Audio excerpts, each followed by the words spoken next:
आज हम आपको बताते हैं कि अपनी खुराक में लहसुन को शुमार करने से आपको क्या क्या फ़ायदे हो सकते हैं और लहसुन आपकी सेहत के लिए क्यों ज़रूरी है। लहसुन एक आम अज्जा है जिसे हम अपने खाने में इस्तेमाल करते हैं। ये सब्ज़ी कई तिब्बी अमराज के इलाज के लिए फ़ायदेमंद है। लहसुन ज़रूरी विटामिन और मिनरल्स से भरपूर होता है। लहसुन का इस्तेमाल मुदाफ़ती निज़ाम को बढ़ा सकता है। ये सर्दी और फ्लू से लड़ने में मदद करता है। लहसुन में मौजूद एजेंट्स ब्लड प्रेशर की सतह को कम करते हैं। मज़ीद यह है कि लहसुन एलडीएल कोलेस्ट्रॉल की सतह को कम करता है।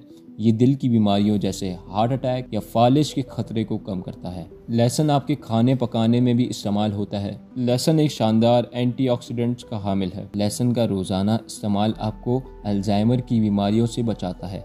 लहसुन आपको उन तमाम बीमारियों से बचाता है जो आपको पहले हो चुकी हों। यह आपको लंबी और सेहतमंद ज़िंदगी गुजारने में भी आपकी मदद करता है। इब्तदाई दिनों में लहसुन को बूस्टर के तौर पर इस्तेमाल किया जाता था क्योंकि ये थकावट को कम करने में मदद करता है। लहसुन दिल की बीमारियों और जिस्मानी कारकर्दगी को बेहतर बनाता है। खुराक में लहसुन का इस्तेमाल हड्डियों की सेहत को बेहतर बना सकता है। लहसुन को खुराक में शामिल करना इंतहाई आसान है। लहसुन के एक टुकड़े को रोजाना अपनी खुराक में शामिल करना आपकी सेहत को काफ़ी हद तक बेहतर बनाता है। ये थे वो कुछ फ़ायदे जो लहसुन खाने से आपके जिस्म को हासिल होते हैं। इसलिए कोशिश करें कि अपने खुराक में भी लहसुन को शुमार करें। अगर आप चाहते हैं कि मेटा हेल्थ पर इसी तरह सेहत के हवाले से वीडियोस आती रहें तो हमारी इस वीडियो को शेयर करें, फेसबुक पेज को लाइक करें और यूट्यूब चैनल को सब्सक्राइब करें। शुक्रिया।